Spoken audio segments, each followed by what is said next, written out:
Hello everyone, in this video I'm going to show you all how to use the effects tab. And we're going to create fire, fireworks, and lightning.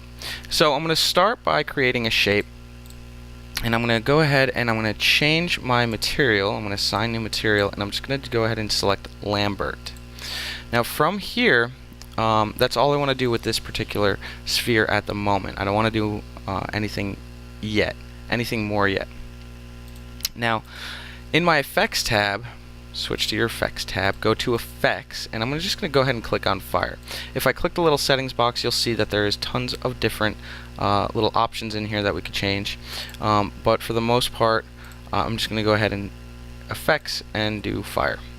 Now, you won't see anything yet, but when I hit play, you'll notice that one, it's in the fluid container, just as we covered creating smoke, and then the other thing is that it looks actually more like smoke than it does fire so far. Now, in which case we need to go ahead and go to rendering, and I'm going to do render and settings, and I'm going to change this to Maya software. The Arnold renderer doesn't seem to play well with the fire effect. It works fine with the smoke, but for whatever reason, I believe it's the material that they have attached to this. It's not an Arnold friendly material. However, we've already covered how to create materials for Arnold, and that was in a previous lab, but we're going to continue pushing forward. You may ask yourself, if you're rendering your final projects or anything like that in using the Arnold renderer, how is this going to benefit me if it doesn't work with it? Well, the answer to that question is it will, because we're going to cover a final step that all modelers, artists, animators do, and then we're going to composite and touch up our final renders using Photoshop. So we're going to be able to composite this directly into our scene if you wanted to include something like this. And you could do the same thing if you rendered out an animation. You could import the animation. So you'll see it plays just fine like so, and you see it renders in the Maya software. Now the next thing I'm going to do is I'm going to assign, I've already assigned the material. I want to go ahead and increase the transparency. And now I want to go ahead and do rendering, and I want to render it one more time for you to show you that you just saw it with the sphere. And of course, I didn't hit play. Render current frame. And the Maya software renders much more quickly.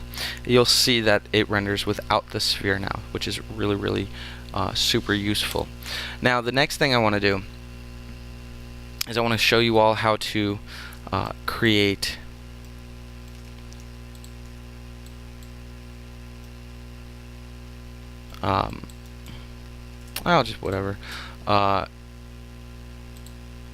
lightning. So I'm going to go ahead and I'm going to select here. I'm going to move one up here, and then I'm going to go ahead and create another one, and I'm going to move it down here. Now, lightning, I need two objects because it needs to know from which point it starts and which point it ends. So, select the first one, and then shift select the second one. Switch back to your effects tab, and effects, and we're going to do lightning. And I'm going to hit the little settings box.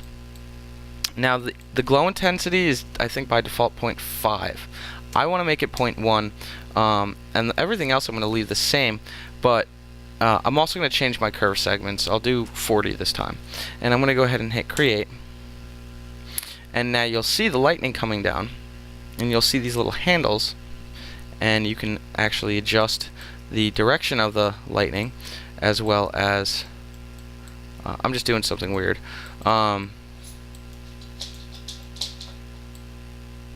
You can also change the direction here as well, just so you know.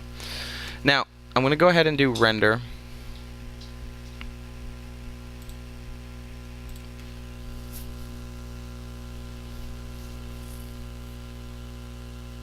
And you'll see the spheres there. And I brought down the glow intensity to 0.1, but I think I really would like it to be a little bit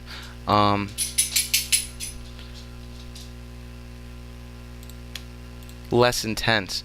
So I'm going to do effects, and I'm going to do lightning one more time after I've deleted it, and I'm going to do 0.05, and then I'm going to hit create again, and I'm going to do render, render current frame, just to show you the difference. Yeah, it's pretty good. So now we've got lightning and fire, and they both animate. I can also, as I was just showing you, you can move these around and start to get some different visual qualities and so on and so forth from just going ahead and playing around with some of these shapes. Now the other thing I want to show you is that you can also you can assign existing material and do Lambert 2, and I'll do the same there. And the other thing I want to do is I'm going to show you how to create fireworks. Now I believe it still needs a shape, so I'm just going to go ahead and create one, and then I'm going to do effects, and I'm going to do fireworks.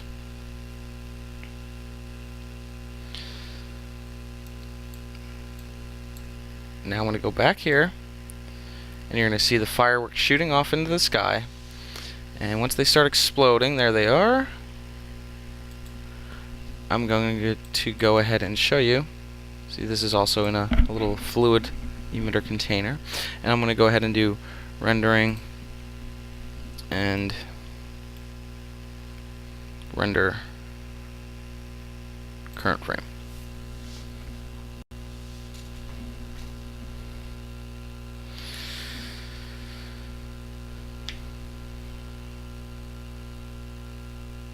Okay, so there you have it. We have our lightning, our fire, and our fireworks, along with our smoke. So I know there's a smoke effect in here. You can go ahead and play with it, but I still want you to create the smoke the way I showed you in the fluid container, the 3D container, to make sure that you know how to actually adjust some of those settings. And all of these are just built-in particle effects, essentially. So anyway, I hope you enjoyed this lab, and thanks for watching, and stay tuned for the next one. Thank you so much.